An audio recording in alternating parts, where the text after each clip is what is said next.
welcome back in e-learning videos of physics.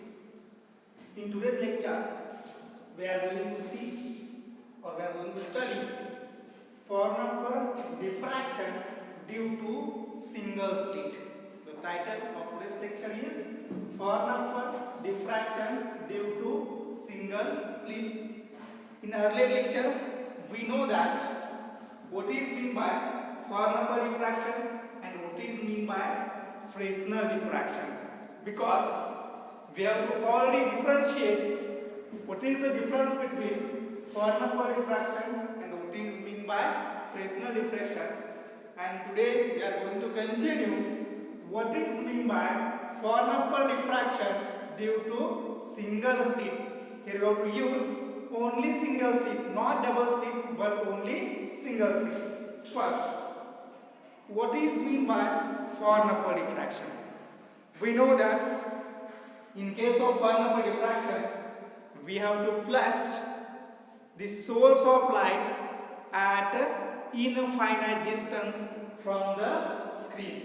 But in this diagram, we have to place the source at point S, because for understanding we have to consider the source of light.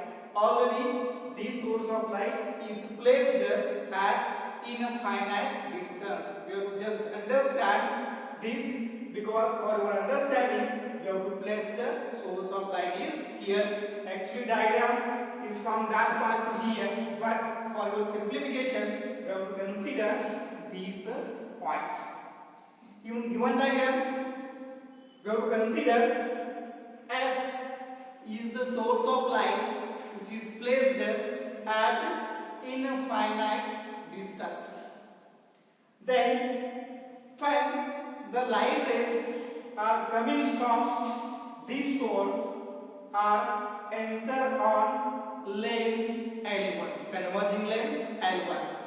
And when these light rays are enter on lens L1, then all the rays are moves parallel to each other. Here we have to see W dash is the plane wavefront. It is called as incident plane wavefront. W dash is the incident plane wavefront. Means when the light rays coming from infinite distance are look like as a plane incident wavefront, and we know that here AB, this AB is called as a slit, is called as a single slit. This is a slit.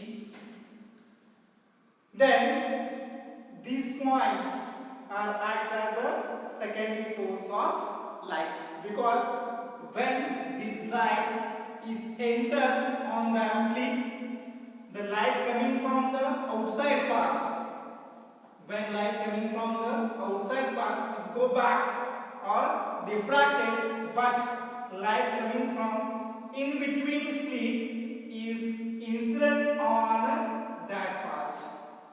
This light is incident on that part, and we know that each and every point on that slit is acts as a secondary source of light and emits secondary waves.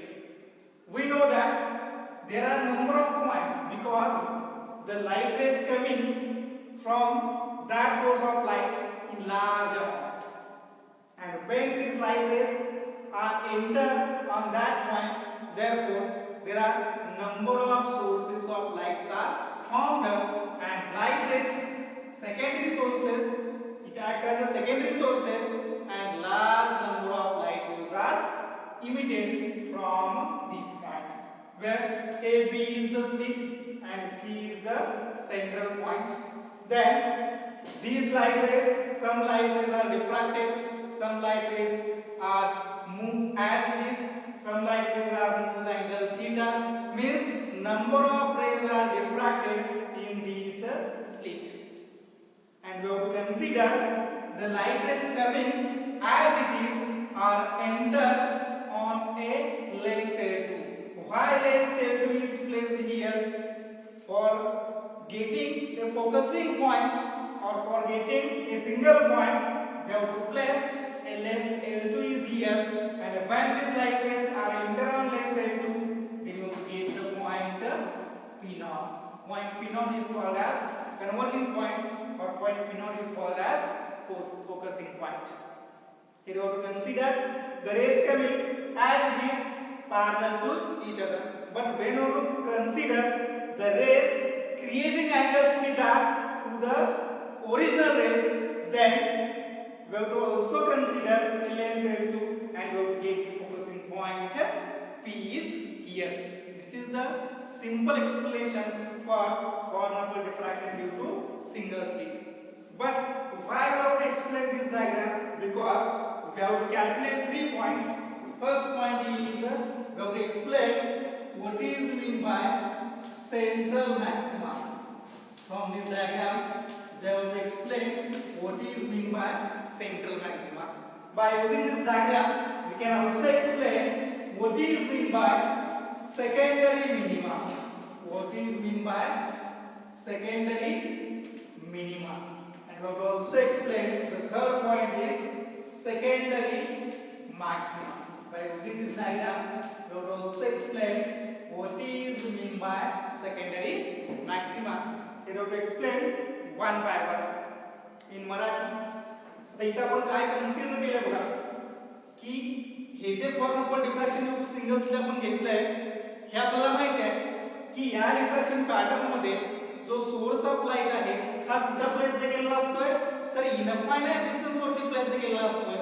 मग आपण हा source finite distance वरती का consider केला तर तुमच्या understanding साठी की लाईट कुठून येते तर आपल्याला माहिती आहे ती इनफायनाइट डिस्टन्स वरून येते. परंतु हे करण्यासाठी आपण काय केले की हा सोर्स ऑफ लाईट इथे प्लेस केला. ऍक्च्युअली ही डायग्राम इथून पुढे आहे. जी डायग्राम आपण कन्सिडर केली बुक मध्ये असेल किंवा कुठल्याही बुक मध्ये असेल ही डायग्राम इथून पुढे आहे. परंतु तुम्हाला समजण्यासाठी आपण काय केले की इथून कन्सिडर केली हा मोनोक्रोमॅटिक सोर्स ऑफ लाईट आहे आणि याच्यातून ज्यावेळी लाईट रेज इमिट होतील त्यावेळी हे लाईट रेज या लेन्स वरती इन्सिडेंट होतील आणि तिथून ते कसे मूव्ह होतील parallel to each other move होतील. मग इथं आपण W' जो कन्सिडर केला आहे त्याला म्हणतो आपण प्लेन वेव्हफ्रंट. आणि अकॉर्डिंग टू आयजन्स प्रिन्सिपल ज्यावेळी हे लाईट रेज याच्यावरती इन्सिडेंट होतील स्लिट वरती त्यावेळी याच्यावरती इन्सिडेंट झालेला किंवा इथे असलेला प्रत्येक पॉइंट हा काय म्हणून दाखवतोय सेकंडरी सोर्स म्हणून दाखवतोय. आणि जर एखादा पॉइंट हा सेकंडरी सोर्स म्हणून दाखवत असेल तर तो काय इमिट करतोय सेकंडरी वेव्ह इमिट करतोय. आणि असे नंबर ऑफ सोर्सेस तयार होतात आणि नंबर ऑफ लाईट रेज काय होतात इथून इमिटेड होतात. मग काय रेज हे स्ट्रेट लाईन मध्ये मूव्ह होतात, काय रेज हे थीटा अँगल क्रिएट करून मूव्ह होतात. यापैकी आपण दोन क्वेश्चन कन्सिडर केले आहेत. एक क्वेश्चन कन्सिडर केले की जे as it is rays move होतात त्यांना आपण ऍज इट इज रेज म्हणले आणि दुसरं जे आहे जे थीटा अँगल क्रिएट करून होतात त्या टाइपचे रेज आपण कन्सिडर केले. म्हणजे दोन टाइपचे रेज आपण कन्सिडर केले जे ऍज इट इज मूव्ह होतात ते आणि जे थीटा अँगल क्रिएट करतात ते असे दोन टाइपचे रेज आपण याच्यामध्ये काय केले कन्सिडर केले. आणि मग हे रेज फोकस करण्यासाठी स्क्रीनवरती डिफ्रॅक्शन पॅटर्न मिळण्यासाठी आपण काय केलाय लेन्स L2 इथं प्लेस केलाय. आणि मग याच्यावर आपल्याला काय मिळतो जर ऍज इट इज असतील तर P0 हा फोकसिंग पॉइंट मिळतोय आणि जर रे थीटा अँगलला प्रोड्यूस होत असतील थीटा अँगल क्रिएट करत असतील तर त्यावेळी फोकसिंग पॉइंट काय असणार आहे P असणार आहे. हे आपण आता काय केलं बघितलं. तर याच्यामध्ये सगळ्यात महत्त्वाचं काय आहे तर 3 पॉइंट आपल्याला याच्यावर एक्सप्लेन करायचे आहेत. जो पहिला पॉइंट आहे तो आपल्याला बघायचा सेंट्रल मॅक्सिमा. जो दुसरा पॉइंट आहे तो आहे तो सेकंडरी मिनिमा आणि जो तिसरा पॉइंट आहे तो काय असणार आहे सेकंडरी मॅक्सिमा. त्याच्यामध्ये या स्लिटची जी विड्थ आहे ती विड्थ किती असणार आहे स्मॉल a एवढी असणार आहे. जे स्लिट आपण इथे कन्सिडर केली त्या स्लिटची विड्थ काय असेल स्मॉल a एवढी असेल. राईट. आता सेंट्रल मॅक्सिमा बघताना आपण काय स्टडी करणार आहे तर इथून आपण स्टडी करतोय. सेंट्रल मॅक्सिमा कन्सिडर करताना आपल्याला जे रेज कन्सिडर करायचे आहे ते as it is rays consider करायचे. कारण का आपल्याला माहिती आहे की सेंट्रल मॅक्सिमा जेव्हा आपण कन्सिडर करतोय त्यावेळी तिथे काय असणार आहे जर तुम्ही कन्स्ट्रक्टिव्ह इंटरफरन्स पॅटर्न किंवा ब्राइट बँड कन्सिडर केला असेल किंवा बघितला असेल तर त्यावेळी सेंटरला नेहमी काय असतोय सेंट्रल ब्राइट बँड असतो. तिथे इंटेन्सिटी काय असते मॅक्सिमम असते. इथेही सेम आहे. जर तुम्ही सेंट्रल मॅक्सिमा कन्सिडर केला तर इथे इंटेन्सिटी काय असायला पाहिजे, हायर असायला पाहिजे. आणि इंटेन्सिटी ही तेव्हाच हायर असते ज्यावेळी त्यांच्यामधला पाथ डिफरन्स हा काय असतो, 0 असतो.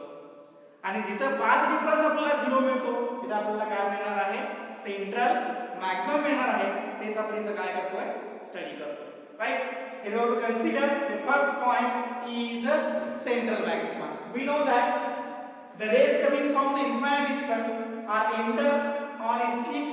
Then you have to get the number of rays, number of sources of light, and from this we have to get the number of waves. But the rays, here we have to consider the rays coming as it is. Therefore, these rays are coming as it is and are incident on a lens L2, and we have to get the focusing point P0. We know that from here we have to consider these rays, all three rays. Rays comes from A, rays comes from C, and rays comes from B. The rays comes from A and B are travel parallel to each other. And when these rays comes to the lens L2, both rays are bends and comes to the point P0. In this case, the distance traveled by both the rays from A to B to the P0 is same. Therefore, the path difference between both the rays is equal to 0, and hence the path difference is 0. Then this point is called as a central maxima. This point is called as a central maxima. Means the point P0 is acts as a central maxima. In Marathi तर आपल्याला काय find out करायचा आहे, जो first point आहे central maxima हा explain करायचा आहे. मग यासाठी आपण जे रेज मूव्ह होतात ॲज इट इज ते रेज कन्सिडर करायचे. मग थीटा अँगलचे रेज का कन्सिडर करायचे नाही, जर थीटा अँगलचे रेज कन्सिडर केले तर ए पासून ट्रॅव्हल होणारा जो रे आहे याला पी पर्यंत ट्रॅव्हल करायला स्मॉल वेट डिस्टन्स लागेल. म्हणजे याने ट्रॅव्हल केल्याचे डिस्टन्स आहे ते स्मॉल असेल. म्हणजे ए पासून निघालेला जो रे आहे त्यानं पी पर्यंतचा ट्रॅव्हल केल्याचे डिस्टन्स आहे ते स्मॉल असेल. आणि त्याच वेळी बी पासून निघालेला जो रे आहे त्यानं पी पर्यंत ट्रॅव्हल केलेला डिस्टन्स काय असेल, लार्ज असेल. आणि मग दोघांच्या डिस्टन्स मध्ये काय असेल, डिफरन्स असेल. आणि हा जर डिफरन्स असेल तर त्यांचा पाथ डिफरन्स 0 असत नाही. आणि पाथ डिफरन्स 0 नसेल तर तो सेंट्रल मॅक्सिमा असत नाही. जर सेंट्रल मॅक्सिमा तुम्हाला मिळवायचा असेल तर पाथ डिफरन्स काय असायला पाहिजे, 0 असायला पाहिजे. म्हणून नेहमी आपण कुठले रेज कन्सिडर करतोय, जे rays as it is move होतात ते रेज आपल्याला काय कन्सिडर करायचे आहेत, सेंट्रल मॅक्सिमा मिळवण्यासाठी आपण काय करतो ते कन्सिडर करतो. राईट. इथं तेच आपण करतोय की जे रेज ए पासून निघाले आणि जे रेज बी पासून निघाले आणि सी पासून निघाले ॲज इट इज रे आपण कन्सिडर केले. ए पासून हा रे निघालेला आहे, सी पासून हा रे निघालेला आहे आणि बी पासून हा रे निघालेला आहे. परंतु सगळ्यात महत्त्वाचे टू रेज आपण कन्सिडर करायचे, ए पासून निघालेला रे आणि बी पासून निघालेला रे आणि त्याने ट्रॅव्हल केलेला डिस्टन्स. आता ए पासून निघालेला रे हा इथून स्टार्ट झालाय, इथं बेंड झालाय आणि P0 पर्यंत पोहोचला. सेम बी पासून निघालेला रे हा इथून निघालाय, इथं बेंड झालाय आणि इथं पोहोचलाय. या कंडिशन मध्ये दोन्हीही रेजने ट्रॅव्हल केलेला डिस्टन्स हे काय असणार आहे, सेम असेल. आणि जर दोन्ही रेजने ट्रॅव्हल केलेला डिस्टन्स सेम असेल तर तुम्हाला काय मिळणार आहे, सेंट्रल मॅक्सिमा मिळणार आहे. पाथ डिफरन्स 0 असतो म्हणून तो पॉइंट काय असतो, सेंट्रल मॅक्सिमा असतो. म्हणून P0 हा पॉइंट काय म्हणून ऍक्ट होईल, सेंट्रल मॅक्सिमा पॉइंट म्हणून ऍक्ट होईल. मग आपण इंटरफरन्स मध्ये बघताना bright band, central bright band किंवा डार्क बँड म्हणतो, पण डिफ्रॅक्शन बघताना आपल्याला काय म्हणायचं आहे, मॅक्सिमा किंवा मिनिमा बघायचा आहे.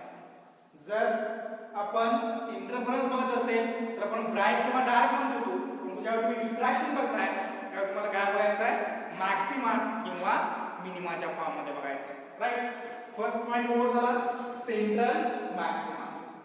तर आता आपल्याला दुसरा पॉइंट बघायचा आहे, सेकंडरी मिनिमा. काय बघणार आहे आपण, सेकंडरी मिनिमा बघणार आहे. सेकंडरी मिनिमा बघताना याच्यामध्ये इम्पॉर्टंट काय असेल तर आपण परत एकदम क्लिअर आपल्याला कन्सेप्ट करून घ्यायचा आहे. त्यासाठी परत आपण ही स्लिट कन्सिडर करतोय. काय करतोय, ही स्लिट आपण परत कन्सिडर करतोय. समजा ही स्लिट आपण कन्सिडर केली इथं, राईट. हे डॉट्स इथं आहे म्हणजे सेकंडरी सोर्स हा ए आणि हा काय असेल, बी असेल. आता आपल्याला मिनिमा शोधायचा आहे. आणि मिनिमम शोधताना आपण as it is rays use करणार नाही, तर आपण कुठले रेज यूज करणार आहे, जे थीटा एवढ्या अँगलने रिलेटेड आहेत असे रेज आपण यूज करणार आहे. कारण ज्यावेळी पाथ डिफरन्स 0 नसतोय त्यावेळी तो काय असतो, मिनिमा असतो, राईट. तोच मिनिमा आपण इथे कन्सिडर केला. तर पहिल्यांदा हे असतील ते ओरिजिनल रे असतील, राईट. आणि हे जे रेज आहे हे रेज कुठले असतील, थीटा एवढ्या अँगल क्रिएट केलेले रेज असतील, राईट. बरोबर. मग याच्यामध्ये हा सेंटरचा रे आहे, यांच्यामध्ये डिस्टन्स a आहे हे आपल्याला माहित आहे, स्थितीमध्ये डिस्टन्स. त्यावेळी आपल्याला मिनिमा स्टडी करायचा आहे. मिनिमा स्टडी करताना याच्यावरती काहीतरी पाथ डिफरन्स असेल आणि म्हणून आपण काय करायचं की a या पॉइंट पासून a पासून निघालेल्या रे मधून b पासून निघालेल्या रे वरती काय करायचा, परपेंडिक्युलर ड्रॉ करायचा. आपल्याला माहित आहे हा थीटा आहे, आपल्याला माहित आहे हा थीटा. इथं आपण परपेंडिक्युलर ड्रॉ केला, हा 90 झाला, हा 90 असेल, हा जर थीटा असेल तर हा पण थीटा असणार आहे आणि हा काय असेल मग 90 मायनस थीटा असेल. हा जर थीटा असेल तर हा पण थीटा असणार आहे आणि हा थीटा आणि हा 90 असेल तर हा काय असणार आहे 90 मायनस थीटा असेल. हा काय असेल 90 मायनस थीटा असेल. मग याच्यावरून पाथ डिफरन्स आपल्याला कॅल्क्युलेट करायचा आहे. ज्यावेळी आपण sin थीटाच्या फॉर्म मध्ये घेतोय तर आपल्याला काय मिळत आहे इथं, तर हा जो पाथ डिफरन्स आहे त्याला नाव दिलं आपण n bn. इथं आपण कन्सिडर केलं थीटाच्या फॉर्म मध्ये घेऊन तर आपल्याला काय मिळतं, bn is equal to a sin theta. याच्यावर आपण कॅल्क्युलेट केलं रूलचा यूज करून तर bn is equal आपल्याला काय मिळतं, a sin theta. हा bn म्हणजे काय असेल, पाथ डिफरन्स असेल आणि हा इनिशियली जर आपण लॅम्बडा कन्सिडर केला, लॅम्बडा 1 कन्सिडर करू, हा जो थीटा आहे त्याला आपण थीटा 1 म्हणू, हा थीटा 1 आणि हा काय असेल 90 मायनस थीटा असेल, राईट. याला म्हणलं आपण थीटा 1. परंतु हा जो पाथ डिफरन्स आहे हा जस्ट आपण कन्सिडर करू किती, तर लॅम्बडा. म्हणून पहिल्या कंडिशन साठी आपण फक्त दुसरा पॉइंट सेकंडरी मिनिमा याच्यामध्ये पहिल्या आपल्याला कंडिशन मिळाली a sin theta 1 is equal to lambda. का, कारण या दोघांच्या मध्ये जे स्प्लिट आहे ते आपण ओन्ली वन पॉइंट मध्ये काय केले, डिवाइड केले.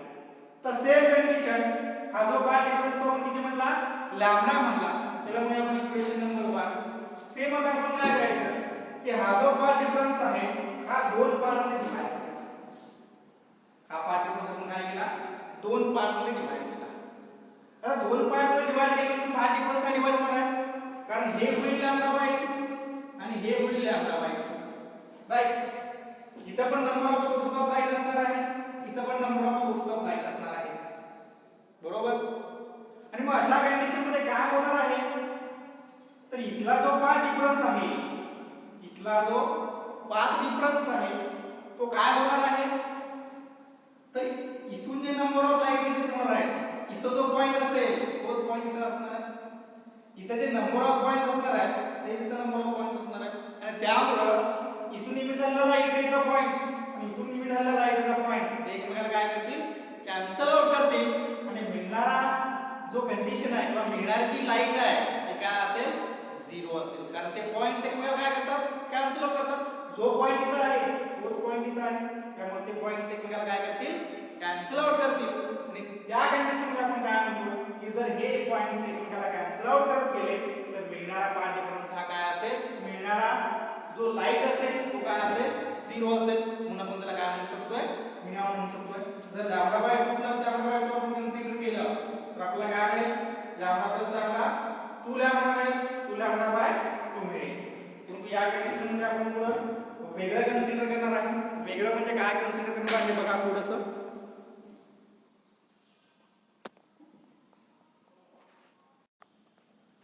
तर आपण काय कन्सिडर केलं बघा की सेकंडरी मिनिमा आपण कन्सिडर करत होतो.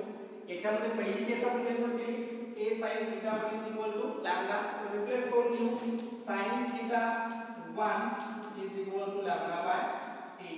कधी, ज्यावेळी पाथ डिफरन्स bn, हा जो पाथ डिफरन्स bn आहे तो आपण किती कन्सिडर केला, लॅम्बडा. आणि इथं जो आपला जो पॉइंट असेल तो काय असेल, फर्स्ट सेकंडरी मिनिमा. तर दुसरा पॉइंट आपण कन्सिडर करूया कारण मिनिमा आपल्याला भरपूर मिळणार आहे. फर्स्ट सेकंडरी मिनिमा असेल, सेकंड सेकंडरी मिनिमा असेल, थर्ड सेकंडरी मिनिमा असेल, फोर्थ सेकंडरी मिनिमा असेल, फिफ्थ सेकंडरी मिनिमा असेल, नंबर ऑफ मिनिमा आपल्याला मिळणार आहे. त्यामुळे पहिला जो आपण फाइंड आउट केला तो काय होता, फर्स्ट सेकंडरी मिनिमा. आता आपण काय करू शकतोय, सेकंड सेकंडरी मिनिमा कन्सिडर करू शकतोय. याच्यामध्ये काय करायचं, हा जो पार्ट आहे हा 4 पार्ट मध्ये काय करायचा, डिवाइड करायचा. आता आपण किती पार्ट मध्ये डिवाइड केला, 2 पार्ट मध्ये. नंतर तो 4 पार्ट मध्ये डिवाइड करायचा. थोडक्यात काय की AB या स्लिट मधला जो पार्ट आहे हा इव्हन पार्ट मध्ये आपण काय करायचं, डिवाइड करत जायचं. आणि इव्हन पार्ट मध्ये जेव्हा तुम्ही डिवाइड करताय त्यावेळी त्यामधले जे पॉइंट्स आहेत ते एकमेकाला काय करतात, कॅन्सल आउट करतात आणि नेहमी आपल्याला काय मिळतो, मिनिमा मिळतो. फॉर एक्झाम्पल सेकंड आपण कन्सिडर केलं, सेकंड आपण कन्सिडर करूया. We have to consider Bn is equal to 2 lambda. काय कन्सिडर करायचं, Bn is equal to 2 lambda. तर इथे काय आहे पुन्हा a sin theta 2 is equal to 2 lambda, means sin theta 2 is equal to 2 lambda by a. त्याला आपण equation second म्हणू. आणि जर असं nth मिनिमा साठी आपण कन्सिडर केले, कारण 1 2 3 4 5 असे आपल्याला किती मिळणार आहे, n मिळणार आहे. तर nth मिनिमा आपण nth मिनिमा साठी जर कन्सिडर केलं तर आपल्याला मिळेल sin theta n is equal to n into 2 lambda by, किंवा असं म्हणू शकतो आपण n lambda by a. Equation number 3. He condition असेल nth मिनिमा साठी. आणि ज्यावेळी आपण टोटल कन्सिडर करतोय तेव्हा consider sin theta is nearly equal to theta. आणि मग फायनल कंडिशन तुम्हाला मिळेल nth मिनिमा साठी theta n is equal to n lambda by a. ही तुमची कंडिशन असेल मिनिमा साठी. मग किती तुम्ही सेकंडरी मिनिमा कन्सिडर करा, 1 2 3 4 5 अप टू n, त्यावेळेस तुमची मिनिमाची कंडिशन असेल ती किती असणार आहे, theta n is equal to n lambda by a. आणि जर तुम्हाला फ्रिंज विड्थ काढायची असेल, तुम्हाला डिस्प्लेसमेंट काढायचं असेल, तर त्यावेळी आपण कंडिशन घेऊ शकतोय y is equal to n into lambda. असे घेऊ शकतो आपण y is equal to n into lambda. हे झालं सेकंडरी मिनिमा. आता दुसरा असणार आहे सेकंडरी मॅक्सिमा. आपल्याला माहिती आहे इथं जर सेंट्रल मॅक्सिमा असेल त्या दोन्ही साइडला काय असतात, मिनिमा असतात. इथं फर्स्ट सेकंडरी मिनिमा, इथे फर्स्ट सेकंडरी मिनिमा, त्याच्यानंतर परत मॅक्सिमा, इकडे मॅक्सिमा, मग सेकंड सेकंडरी मिनिमा, मग सेकंड सेकंडरी मिनिमा, मग second secondary maxima, second secondary maxima. असं काय होत जातं, स्प्लिट होत जातं किंवा स्प्रेड होत जातं. पहिल्यांदा सेंट्रल मॅक्सिमा, त्यानंतर या साइडला फर्स्ट सेकंडरी मिनिमा, या साइडला फर्स्ट सेकंडरी मिनिमा, त्या साइडला फर्स्ट सेकंडरी मॅक्सिमा, या साइडला फर्स्ट सेकंडरी मॅक्सिमा, मग त्या साइडला सेकंड सेकंडरी मिनिमा, या साइडला सेकंड सेकंडरी मिनिमा. असं काय होत ते टोटली स्प्लिट होतं या साइडला आणि या साइडला. तर आपण थर्ड पॉइंट जर बघतोय सेकंडरी मॅक्सिमा. आपल्याला जे ऑब्टेन करायचं आहे सेकंडरी मॅक्सिमा, ते सेकंडरी मॅक्सिमा साठी कंडिशन काय असेल, तर सिंपल आहे. ज्यावेळी आपण ही स्लिट कन्सिडर करतोय इथं, त्याला म्हणलं आपण A B, तर ही जी स्लिट आहे ही आपण काय करणार, तर 3 इक्वल पार्ट मध्ये डिवाइड करायची. जे थीटा अँगल करतात ते 3 इक्वल पार्ट मध्ये काय करायची, डिवाइड करायची. राइट, हा झाला पार्ट डिफरन्स B and, बरोबर. इथे लॅम्बडा बाय 2 असणार आहे, इथे लॅम्बडा बाय 2 असणार आहे, इथे लॅम्बडा बाय 2 असणार आहे. म्हणजे टोटल पार्ट डिफरन्स हा काय असेल, 3 लॅम्बडा बाय 2 असेल. राइट, इथे लॅम्बडा बाय 2, इथे लॅम्बडा बाय 2, इथे lambda by 2. Total part difference किती झाला, 3 लॅम्बडा बाय 2. मग इथे जे पॉइंट असणार आहे तेच पॉइंट इथे असणार आहे, तेच पॉइंट इथे असणार आहे. परंतु कंडिशन अशी आहे की इथे कुठले तर दोन मुद्दे एकमेकाला कॅन्सल आउट करतात. मग हा आणि हा एकमेकाला कॅन्सल आउट होईल किंवा हा आणि हा कॅन्सल आउट होईल. जे एकमेकाला कॅन्सल आउट झाले तर कुठलेही दोन कॅन्सल होतील, तिसरा राहील. म्हणजेच मॅक्सिमम जो मिळणार आहे तो तुम्हाला थर्ड पासून मिळणार आहे. म्हणजे दोन एकमेकाला कॅन्सल आउट झाले कारण सेम पॉइंट असतात, लाईटचे पॉइंट काय असतात, सेम असतात.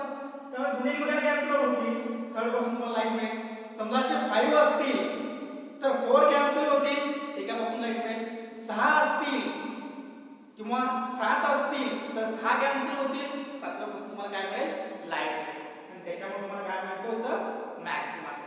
म्हणजेच कंडिशन तुमची अशी आहे जे ऑड मल्टिप्लाय आहे हे इथं आपण कशासाठी कन्सिडर करतोय मॅक्सिमासाठी इंटरफरन्स आणि डिफ्रॅक्शन जर कन्सिडर केलं तर इंटरफरन्स मध्ये आपण काय म्हणतो जर कन्स्ट्रक्टिव्ह इंटरफरन्स असेल तर इव्हन मल्टिप्लाय लॅम्डा बाय 2 जर डिस्ट्रक्टिव्ह असेल तर ऑड मल्टिप्लाय लॅम्डा बाय 2 इथं आपण घेताना थोडं वेगळे घेतोय जर मिनिमा असेल तर आपण इव्हन मल्टिप्लाय म्हणतोय जर मॅक्सिमा असेल तर आपण काय म्हणतोय ऑड मल्टिप्लाय म्हणतोय इथं घेताना आपण काय म्हणतो मग plus minus 1 plus minus 2 plus minus 3 अशा व्हॅल्यू आपण इथं कन्सिडर करतोय अप टू n पर्यंत इथं घेताना मात्र आपण घेतोय a sin theta 1 dash is equal to 3 lambda by 2 म्हणजेच काय मिळेल तुम्हाला sin theta 1 dash is equal to 3 lambda by 2a हे झालं फर्स्ट साठी सेकंड साठी जर कन्सिडर केला तर काय मिळेल तुम्हाला सेकंड साठी a sin theta 2 dash is equal to 5 lambda by 2 म्हणजे sin theta 2 dash is equal to 5 lambda by 2a अशा कंडिशन तुम्हाला भेटतील म्हणजे पहिली कंडिशन आपल्याला मिळाली थीटा 1 डॅश साठी दुसरी मिळाली थीटा 2 डॅश साठी पहिला जो पार्ट डिफरन्स आपण कन्सिडर केला हा 3 लॅम्डा बाय 2 कन्सिडर केला दुसरा जो कन्सिडर केला आहे तो 5 लॅम्डा बाय 2 कन्सिडर केला आहे म्हणजे हे जे पार्ट डिफरन्स आहेत आपण काय केलेत जस्ट कन्सिडर केलेले आहेत पार्ट डिफरन्स आपण काय केलेत जस्ट कन्सिडर केले आहेत याच्यामध्ये पहिला जो पार्ट डिफरन्स आहे तो आपण किती घेतला a sin थीटा 1 म्हणजे हा जो bn पार्ट डिफरन्स आहे तो आपण किती कन्सिडर केला आहे 3 लॅम्डा बाय 2 त्यामुळे कंडिशन काय मिळते a sin theta 1 dash is equal to 3 lambda by 2 म्हणजे sin theta 1 dash is equal to 3 lambda by 2a same secondary maxima साठी आपण घेतोय तर फर्स्ट जे आपण घेतलं ते फर्स्ट सेकंडरी मॅक्सिमा साठी घेतलं होतं आता आपण कशासाठी घेतोय सेकंडरी मॅक्सिमा तर आपण काय घेतोय पार्ट डिफरन्स 5 लॅम्डा बाय 2 आणि मग a sin theta 2 dash is equal to 5 lambda by 2 मग sin theta 2 dash is equal to 5 lambda by 2a असं n साठी असेल तर आपण काय घेतोय a sin theta n dash is equal to twice n plus 1 into lambda by 2 म्हणजे तुम्हाला काय मिळेल sin theta n dash is equal to twice n plus 1 into lambda upon 2a ही तुमची फायनल कंडिशन असणार आहे जी आपण कन्सिडर करतोय मॅक्सिमासाठी nth मॅक्सिमासाठी जी condition असणार ती कंडिशन असेल sin theta n dash is equal to twice n plus 1 into lambda by 2a ही काय असेल कंडिशन असेल ह्या कंडिशन्स आपण काय करतो जस्ट कन्सिडर करतो राईट वापरता ओव्हरव्ह्यू आपण काय काय बघितलं तर सेंट्रल मॅक्सिमम म्हणजे काय बघितलं त्यानंतर सेकंडरी मिनिमा आपण काढले सेकंडरी मिनिमा काढताना आपण काय केलं की पहिला जो पार्ट डिफरन्स आहे तो a sin theta 1 is equal to lambda consider केला त्याच्यावर आपल्याला काय मिळालं sin theta 1 is equal to lambda by a मिळालं त्यानंतर पार्ट डिफरन्स आपण 2 लॅम्डा कन्सिडर केला तर a sin theta 2 is equal to काय मिळालं 2 लॅम्डा मिळालं त्याच्यावर आपण sin theta 2 is equal to काय घेतलं 2 लॅम्डा अपॉन a कन्सिडर केलं असं 2 3 4 5 करता आपण काय केलं nth मिनिमासाठी कन्सिडर केलं आणि nth मिनिमासाठी आपल्याला काय मिळतं sin theta n is equal to n lambda upon a मिळतं परंतु sin theta is nearly equal to आपण काय कन्सिडर केलं थीटा कन्सिडर केलं आणि म्हणून फायनली आपल्याला काय मिळतं theta n is equal to n lambda upon a n ची व्हॅल्यू आपण किती घेऊ शकतोय +-1 +-2 +-3 आणि त्याच्यानंतर मग आपण कशासाठी कन्सिडर केलं सेकंडरी मॅक्सिमासाठी आपण कन्सिडर केलं आता इथं मिनिमासाठी कन्सिडर करताना आपण ऑड व्हॅल्यू कन्सिडर करतोय मिनिमासाठी कन्सिडर करताना आपण इव्हन व्हॅल्यू चूज करतोय आणि मॅक्सिमासाठी कन्सिडर करताना आपण काय करतोय ऑड व्हॅल्यू चूज करतोय ऑड व्हॅल्यू चूज करताना जो पाथ डिफरन्स bn आहे हा bn आपण किती कन्सिडर केला पहिल्यांदा फर्स्ट सेकंडरी मॅक्सिमासाठी 3 लॅम्डा बाय 2 कन्सिडर केला आणि मग आपल्याला काय मिळालं a sin theta 1 dash is equal to 3 lambda by 2 त्यानंतर आपण हे कन्वर्ट केला sin theta 1 dash is equal तुम्हाला किती मिळालं 3 लॅम्डा बाय 2a. त्यानंतर आपण सेकंडरी मॅक्झिममसाठी कन्सिडर केलं तर a sin θ2 is equal to आपल्याला काय मिळालं, a sin θ2 इज इक्वल आपल्याला काय मिळतंय 5 λ/2. त्याच्याच बरोबर sin θ2 इज इक्वल आपल्याला काय मिळालं, sin θ2 इज इक्वल आपल्याला काय मिळालं बघा 5 λ/2a मिळालं. त्याच्यानंतर आपण हेच कन्सिडर केलं कशासाठी, nth व्हॅल्यूसाठी कन्सिडर केलं. आणि ज्यावेळी आपण nth साठी कन्सिडर करतोय तर आपल्याला काय मिळते बघा a sin θn is equal to a sin θn dash is equal to twice n plus 1 into λ/2. therefore sin θn dash is equal to twice n minus 1 into λ/2a. असं आपल्याला काय मिळालं, त्या व्हॅल्यूज मिळाल्यात. राईट, हा overview आहे. हे जे असेल ते मॅक्झिमासाठी एक सिंपल एक्सपेरिमेंट आपण बघितलं आहे. त्याला म्हणतो आपण काय, Fraunhofer diffraction due to single slit. याच्यामध्ये ही सिंपल अशी डायग्राम आहे की जी डायग्राम आपण एक्सप्लेन केली आहे. त्यानंतर आपण 3 पॉईंट कन्सिडर केलेत. 3 पॉईंटमध्ये जे आपल्याला बघायचं आहे ते आहे सेंट्रल मॅक्झिमा, त्यानंतर सेकंडरी मिनिमा, त्यानंतर सेकंडरी मॅक्झिमा. खाली आपण सेकंडरी मिनिमासाठी बघितलेलं आहे. सेकंडरी मिनिमामध्ये आपण कन्सिडर करताना काय करतोय तर फक्त आणि फक्त इव्हन व्हॅल्यू कन्सिडर करतोय आणि इव्हन व्हॅल्यूमध्ये ते एकमेकाला कॅन्सल आउट होतात आणि मग आपल्याला काय मिळतोय, ती कंडिशन मिळते. ती कंडिशन अशी आहे θn इज इक्वल टू काय आहे n λ/a आहे. मग यांच्या व्हॅल्यू आपण काय घेतोय +-1 +-2 +-3. त्यानंतर आपण कन्सिडर केलं फॉर सेकंडरी मॅक्झिमासाठी. मॅक्झिमासाठी आपल्याला व्हॅल्यू काय मिळते, म्हणजे इव्हन पार्टमध्ये ऑड पार्टमध्ये आपण डिवाइड करतोय आणि ऑड पार्टमध्ये डिवाइड केल्यानंतर काय होत आहे तर सेम कॅन्सल आउट होतात आणि रिमेनिंग एक राहते. म्हणजेच 3 पार्टमध्ये जर आपण डिवाइड केलं तर 2 पार्ट कॅन्सल आउट होतात लाईटचे आणि एक रिमेनिंग राहतो. त्याच्यामुळे आपल्याला लाईट भेटते आणि मग त्याच्यापासून आपल्याला काय मिळतोय, मॅक्झिमा मिळतोय. तेच आपण कन्सिडर केलं आहे. म्हणजे 3, 5, 7 असं आपण कन्सिडर करत जातोय. याच्यामध्ये आपल्याला मिळाले पहिल्यांदा sin θ1 dash is equal to 3 λ/2a. दुसरं जे आपण घेतलं आहे sin θ2 dash is equal to 5 λ/2a. आणि जर nसाठी आपण कन्सिडर केलं तर आपल्याला काय मिळतं sin θ dash n is equal to twice n plus 1 into λ/2a. But आपल्याला माहीत आहे sin θn dash is equal to θn dash. त्यामुळे फायनल कंडिशन जी आहे त्याला आपण बॉक्स केला आहे ती काय असेल θn dash is equal to twice n plus 1 into λ/2 या फायनल कंडिशन असते. म्हणजेच हे इक्वेशन असेल सेकंडरी मॅक्झिमाचं आणि वरती हे जे इक्वेशन आहे θn is equal to n λ/a हे कशाचं आहे सेकंडरी मिनिमाचं. असा हा Fraunhofer diffraction due to single slit experiment आहे. याच्यावरून आपल्याला कन्क्लुजन काय भेटतं तर Fraunhofer diffraction due to single slit या एक्सपेरिमेंटचा यूज करून आपण काय काय कॅल्क्युलेट करू शकतो, सेंट्रल मॅक्झिमा, सेकंडरी मिनिमा आणि सेकंडरी मॅक्झिमा. याच्यामध्ये जर मॅक्झिमा कन्सिडर केला तर इंटेन्सिटी मॅक्झिमम असते डिफ्रॅक्शन पॅटर्नची आणि जर मिनिमा कन्सिडर केला तर इंटेन्सिटी एकतर 0 असते किंवा व्हेरी स्मॉल असते. आणि जर मॅक्झिमा कन्सिडर केला सेकंडरी तर सेकंडरी मॅक्झिमामध्ये जी इंटेन्सिटी आहे ती सेंट्रल मॅक्झिममपासून काय होत जाते, डिक्रीज होत जाते. स्लोली काय होत जाते, ती डिक्रीज होते. म्हणजेच काय सेंट्रल मॅक्झिमाला इंटेन्सिटी मॅक्झिमम असते आणि सेकंडरी मॅक्झिमाला ते काय होत जाते, डिक्रीज होत जाते. हे याचं काय असेल सिंपल कन्क्लुजन असेल. Thank you very much.